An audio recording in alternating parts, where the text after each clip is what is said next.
안녕하세요. 사버지에 물어봐. 오늘은 개건 MC를 본 송영주고요. 제 옆에는 사버지 나오셨습니다. 한준희 해설위원 나오셨습니다. 여러분의 질문을 하나하나 모아서 알뜰살뜰하게 풀어놓는 코너였죠. 먼저 오늘의 질문 말씀드리도록 하겠습니다. 현재 챔피언스리그 2연패에 성공한 레알 마드리드 역대 어느 정도의 수준인가? 저도 매우 궁금합니다만 역대를 다 알아야지 대답하는 거 아니겠어요?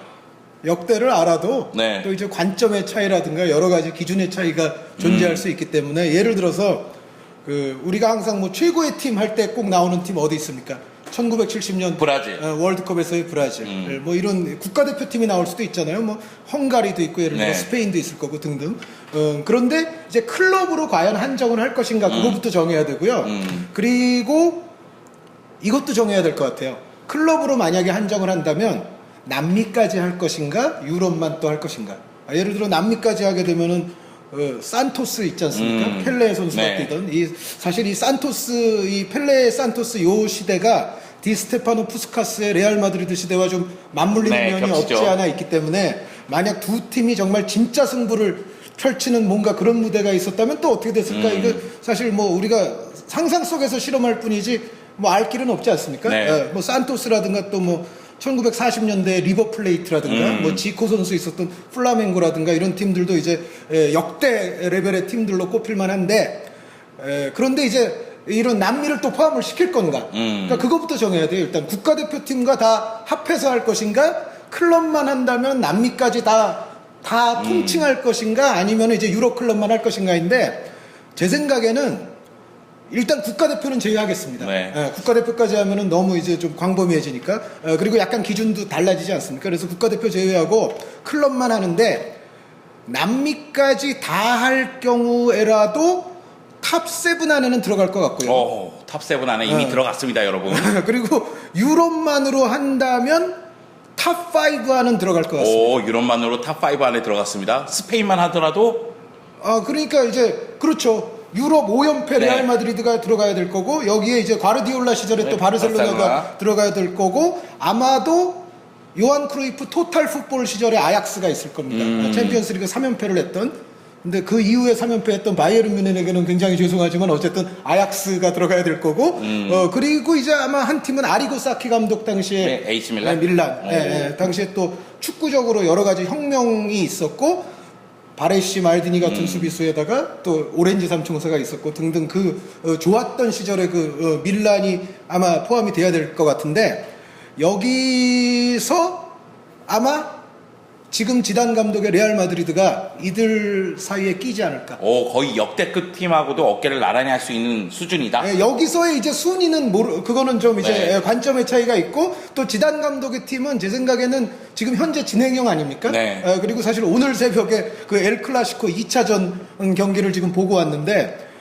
뭐 완벽한 경기력이에요. 지금 현재 뭐 레알 마드리드의 어떤 젊은 유망한 선수들 그리고 선수층 누가 나와도 변함없는 경기력 뭐 이런 거를 본다면은 지단 감독의 지금 레알이 앞으로도 더 위대한 일들을 추가하지 말라는 법이 없지 않습니까? 그래서 그렇게 만약에 추가가 더 됐을 경우에라면 탑5 안에서도 이제 순위가 높아질 수도 있겠죠. 그런데 어찌됐건 제 생각에는 남미 클럽까지 했을 때도 한 7 정도는 가능하고 유럽 클럽만으로 했을 때도 이미 5 안에 들어오지 않냐.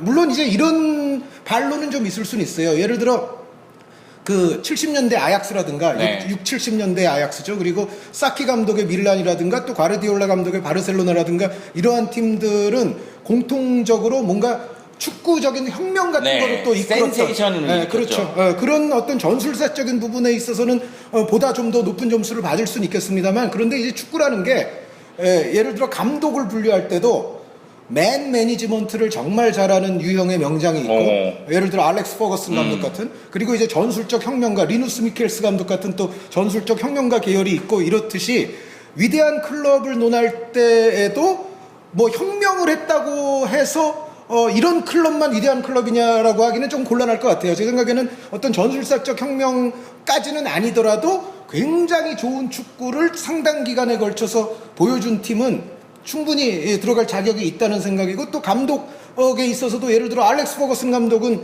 전술적 평론가는 아니잖아요. 네, 그렇죠. 그러면은 퍼거슨은 명장에서 제외해야 되느냐? 그건 아니잖아요. 그럼요. 그렇듯이 지금의 레알 마드리드도 뭔가 새로운 전술 같은 거를 뭐 만들어내거나 이런 쪽은 아니지만 그럼에도 불구하고 저는 역대 레벨의 팀 중에 하나에 이미 올라설 것 같다. 그리고 가장 큰 근거 중에 하나는 이게 있습니다. 챔피언스리그 2연패 했잖아요. 네. 근데 요즘 시대에 굉장히 어렵죠. 굉장히 어려운 일입니다. 물론 저 옛날 레알의 선배들은 5연패도 하기는 했지만 그때는 어떻게 보면 이 레알을 저지할 만한 그 후보군의 숫자가 좀 협소했죠. 네. 지금보다는 저는 협소했다고 생각을 해요. 그리고 예전에 또 챔피언스컵은 한 팀씩 나왔잖아요. 네. 챔피언 한 팀씩 나왔으니까 그만큼 이변의 요소는 조금 적을 수 있어요. 근데 지금은 예를 들어 빅리그에서는 뭐 4팀, 3팀 막 이렇게 달려드니까 뭐 외나무다리 토너먼트 승부에서는 이게 또 변수가 될 수가 있거든요. 그래서 전체적으로 요즘 시대에는 라이벌이라든가 다크호스라든가 이런 팀들이 더 많은데 여기서 정말 기념비적인 2연패를 했고 지금 하는 걸로 봐서는 3연패 도전도 가능할 가능하다. 것 같죠. 그래서 뭐 앞으로 어디까지 갈지 모르겠습니다만 요즘 챔피언스리그 2연패 했다는 것만으로도 그리고 지금 보여주고 있는 거의 전 포지션의 선수들의 완벽한 경기력 플러스 벤치까지도 아주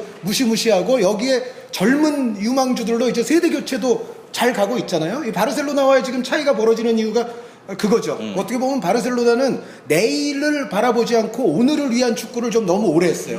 반면에 이제 레알 마드리드는 그동안에 젊은 선수들을 계속 이제 속속 데려오거나 키워내면서 전체적으로 미래를 위한 준비를 차근차근 해왔던 것이 이제 바르셀로나의 위치를 완벽하게 바꿀 수 있는 지금 상황이 아닌가. 그리고 바르셀로나가 물론 과르디올라 감독 때만큼의 팀은 아니었습니다만 그래도 전체적인 시대 구분으로 봤을 때는 바르셀로나의 또 시대라고 말할 수 있는 그 기간이 있잖아요. 네. 2000한 5, 6년 뭐 네. 호나우딩요 선수 있을 때부터 2010년대 초반까지도 이제 얘기할 수가 있을 건데 그 바르셀로나를 결국 지금은 넘어섰잖아요. 그것만으로도 또 레알이 상당히 대단한 팀이라는 걸 느낄 수 있고 지금 보여주는 실력이 워낙에 좋아요. 그리고 앞으로도 계속 잘할 수 있을 것 같고 그래서 제 생각에는 한 유럽 클럽만 했을 때는 탑5. 그런데 나머지 4팀은 어떻게 보면 너무도 확실한 팀들이 많죠. 기념비적인 사실은. 팀들이죠. 그리고 여기에 이제 항의받을지 몰라요.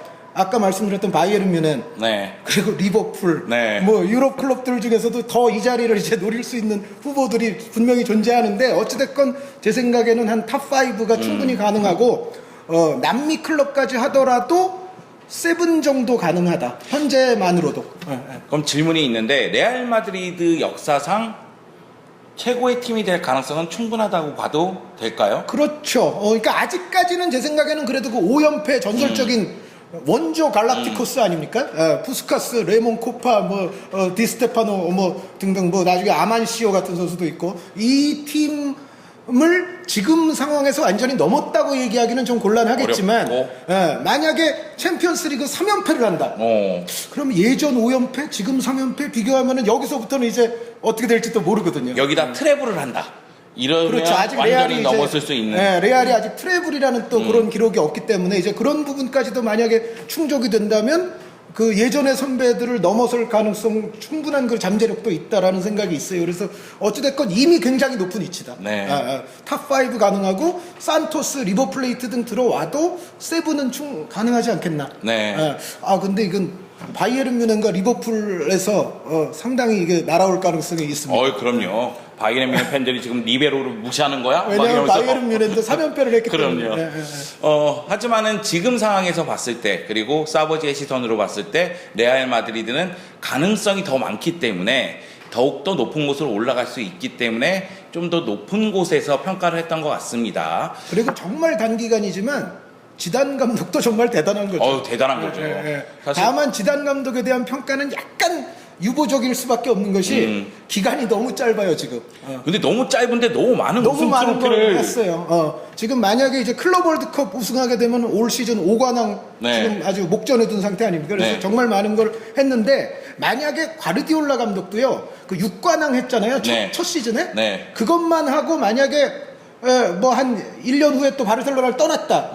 그러면은 과르디올라 감독을 지금만큼 평가할 수 있을지는 조금 의문이죠. 그래서 지단 감독이 아마 올 시즌이 아마 그 고비가 되지 않나.